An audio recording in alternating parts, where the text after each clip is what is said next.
এবার শেষ মুহূর্তের ঈদ কেনাকাটার খবর। নিউ মার্কেট গাউসিয়ায় কেনাকাটা ছাড়া অপূর্ণ থাকে রাজধানীবাসীর ঈদ। সব বয়সীদের পথচারণায় এখন মুখর এই এলাকাটি। পোশাকের সাথে মিলিয়ে অনেকেই কিনছেন জুতো, গয়নার মতো আরও অনুষঙ্গ। ক্রেতারা বলছেন আগের তুলনায় এবার দাম কিছুটা বেশি। বিক্রেতারা জানালেন ঈদের আগে বাড়বে কেনাবেচা। নিউ মার্কেট ও গাউসিয়াকে ঘিরে প্রশাসনিক রয়েছে ব্যাপক নিরাপত্তা। বিস্তারিত শেখ সোহাগের প্রতিবেদনে। প্রতি ঈদেই যেন দেশি পোশাকের পাশাপাশি শৌখিন ক্রেতাদের আলাদা নজর থাকে ভারতীয় ও পাকিস্তানি পোশাকে। ছেলেদের shirt, pant, T shirt, panjabi, জুতাও রয়েছে পছন্দের তালিকায়। না, দেশিটা বেশি পাওয়া যাচ্ছে। দেশিটাই না, পাকিস্তানি আসলে নামে বিক্রি করছে অনেকে, বাট দেখলাম যে বেশ সচেতন এ ব্যাপারে ভোক্তা অধিকার এবং ইয়ারা, যে পাকিস্তানি প্রোডাক্ট তো এবার ঢুকিয়েই নাই বাংলাদেশে। নিজেরা কিনতে পারি না, এত দাম, বাচ্চাদের জন্য কিনে টাকা শেষ, বাজেট।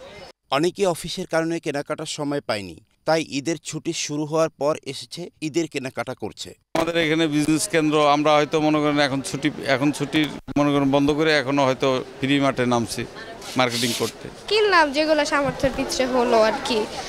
ভালো উঠাইছে, কালেকশন ভালো, কিন্তু দাম অনেক বেশি, অতিরিক্ত দাম ছাড়েই না। মার্কেটের মধ্যে যেগুলো কাপড় চোপড় কিনলাম আমার কাছে রিজনেবল প্রাইসের মধ্যেই লাগছে, বাট একটু পাকিস্তানি কাপড়গুলো একটু দাম বেশি লাগছে। এদিকে বেচাকেনা নিয়ে মিশ্র প্রতিক্রিয়া ব্যবসায়ীদের।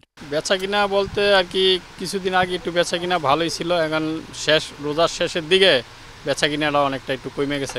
আমাদের দেশি পোশাকের ভাগই বেশি। অনেক ব্যবসায়ীরা বলে পাকিস্তানি, ইন্ডিয়ান নাই পাকিস্তানি, এটা হলো ব্যবসার পলিসি একটা। আসলে মূলত দেশি প্রোডাক্টই এখন খুব ভালো ভালো আসতেছে। বিপণী বিতানগুলোতে ঈদের কেনাকাটা করতে নেওয়া হয়েছে বাড়তি নিরাপত্তার ব্যবস্থা। আমাদের নিউ মার্কেটে এখন পর্যন্ত কোনো অপ্রীতিকর ঘটে নাই, আর আশা করি এ ধরনের কোনো ঘটনা ঘটবে না। আমাদের এখানে পর্যাপ্ত নিরাপত্তার ব্যবস্থা আছে। আমাদের নিজস্ব নিরাপত্তা বাহিনী প্লাস পুলিশ, র্যাব, আর্মি সবাই সচেতন নিউ মার্কেটের ব্যাপারে। ভারতীয় পোশাক না থাকায় বিপণী বিতানগুলোতে পাকিস্তানি পোশাকের সমাহার। তবে দেশি পণ্য কিনছেন সাধারণ ক্রেতারা। এবার ঈদে হাজার কোটি টাকার কাপড় বেচাকেনা করবে, এমনটাই প্রত্যাশা নিউ মার্কেট ব্যবসায়ীদের। শেখ সোহাগ, এশিয়ান টেলিভিশন, ঢাকা।